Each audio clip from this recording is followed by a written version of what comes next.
Sir నాకు grade 1 varicocele ఉంది. ఒక అబ్బాయి ఉన్నాడు. లాస్ట్ 2 ఇయర్స్ నుండి పిల్లలు కావడం లేదు. గ్రేడ్ 1కి ఆపరేషన్ చేయించుకోవాలా? అవసరం లేదు. ఎప్పుడు గూడా అదే జెప్తాము. గ్రేడ్ 1 వారికోసిల్‌కి అవసరం లేదు ఆపరేషన్. కొన్ని చాలా రేర్ సినారియోస్‌లోని గ్రేడ్ 1కి ఆపరేషన్ జేస్తాం. రేర్ సినారియోస్ అంటే ఏ జెనెటిక్ ప్రాబ్లము లేకుండా, అసలు ఏమి మందులు వాడినా ఇంప్రూవ్ గావట్లేదు. ఐవీఎఫ్‌కి గూడా రెడీ లేము. లేదా టెస్టిస్‌లో అదర్ ఇష్యూస్ వస్తున్నాయి. టెస్టిస్ ష్రింక్ అయిపోతుంది. టెస్టోస్టెరాన్ ప్రొడ్యూస్ చేయట్లేదు అన్న రేర్ సినారియోస్‌లోని గ్రేడ్ 1కి చేస్తాం. జనరల్‌గా 100 మంది గ్రేడ్ 1 ఉన్న వాళ్ళలో ఒక్కరికి కూడా జనరల్‌గా ఆపరేషన్ చేయము. ఎప్పుడో ఒకసారి.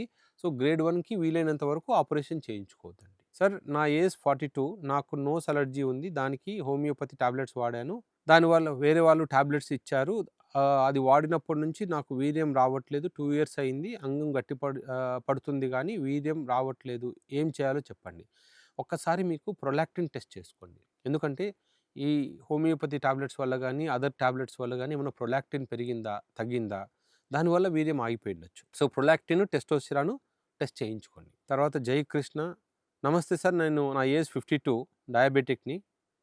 I am suffering from ED problem since 3 months. Can I take tadalafil without doctor's advice? Give me one advice. జనరల్‌గా 2.5 ఎంజీ చాలా సేఫ్ అండి. మీరు అంటే బీపీ హార్ట్ ప్రాబ్లమ్స్ లేకపోతే బీపీ ఉన్నా గూడా మీరు టెడ్లాఫిల్ 2.5 తీసుకోవచ్చు. సో, హార్ట్ ప్రాబ్లమ్స్ లేకపోతే చాలు. బట్ 10 ఎంజీ ఎవరో జెప్పారు. 10 ఎంజీ ఇది తీసుకోండి. 2.5 ఎంజీ ఒకటేసారి 10 ఎంజీ తీసుకోవద్దండి. స్లోగా ఇంక్రీజ్ చేయాలి దాన్ని. పెరోనీస్ డిసీజ్ ఉన్న వారికి పినైల్ ఇంప్లాంట్ జేస్తారా? యెస్. యాక్చువల్‌గా పిరనీస్ డిసీజ్ ఉన్న వాళ్ళకి చెయ్యాలి. కాకపోతే కొంచెం ఆ లోపల ఇంప్లాంట్ పెట్టడం కొంచెం కష్టం గాబట్టి, వాళ్ళకు లోపల ఉన్న పెరోనీస్ ఆ ప్లేక్‌ని కొంచెం వరకు మెల్లమెల్లగా తీసేసి ఆ తర్వాత ఇంప్లాంట్ బెడతాం. అంటే నార్మల్‌గా ఉన్న వాళ్ళకి ఇంప్లాంట్ జేయడం కన్నా, ఈ పెరోనీస్ డిసీజ్ ఉన్న వాళ్ళకి ఇంప్లాంట్ జేయడం కొంచెం కష్టం. కానీ చేయొచ్చు. సార్ సర్జరీ చేసిన తర్వాత స్టిచెస్ కనిపిస్తాయా? హాస్పిటల్‌లో ఎన్ని రోజులుండాలి? Approximate okay. జనరల్‌గా ఈ సర్జరీ తర్వాత ఒక్క రోజుంటే చాలు. అంటే ఈరోజు మార్నింగ్ సర్జరీ జేస్తే, నెక్స్ట్ డే ఈవినింగ్ అంతా ఇంటికెళ్ళిపోవచ్చు. ఆ స్టిచెస్ కూడా మనం వేసేవన్నీ కరిగిపోయే స్టిచెసే. ఒక వారం 1 వీక్‌లో అన్నీ కరిగిపోతాయి. 1 వీక్ కొంతమందికి 10 డేస్ వరకు ఉండొచ్చు. సో, ఆ 10 డేస్ తర్వాత ఇంకేముండదు. ఎపిడెర్మిస్ తగ్గించే టాబ్లెట్స్ చెప్పండి. లెఫ్ట్ టెస్టిస్‌కి ఫ్రంట్ ఏదో చిన్న bone లాంటిదొచ్చింది.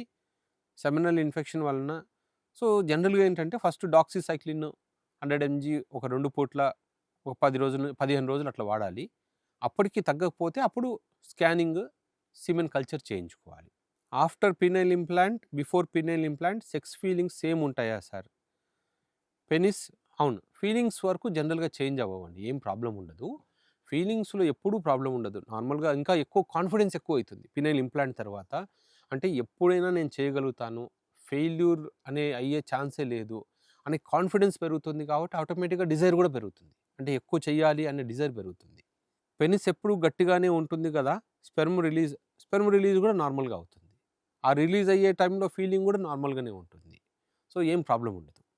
Penile ఇంప్లాంట్‌కి insurance cover applicable అవుతుందా? అవ్వదండి. ఇండియాలో జనరల్‌గా పీనైల్ ఇంప్లాంట్ చేయాల్సొచ్చింది అంటే మనం ఎప్పుడు జేస్తాము?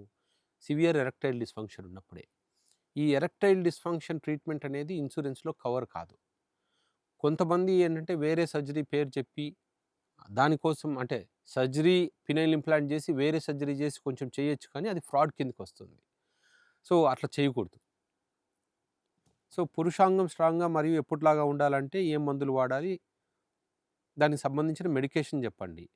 దాని మీద ఎరెక్టైల్ డిస్‌ఫంక్షన్ మీద ఒక వీడియో చాలా వీడియోస్ ఉన్నాయి. మీరు అసలు ఆ వీడియోస్ అన్నీ చూడండి. అసలు ఎందుకు వచ్చింది? దాన్ని ఎలా ఇంప్రూవ్ జేసుకోవాలనేది స్టెప్ బై స్టెప్ చెప్పాం. నాకు తెలిసి మీరు అన్ని వీడియోస్ చూడలేదు. మిగతా వీడియోస్ చూడండి. దానికెందుకంటే ఒక్క టాబ్లెట్ అంటూ ఉండదు. ఏదో ఒక టాబ్లెట్ యేసుకుంటే క్యూర్ అవుతుందని.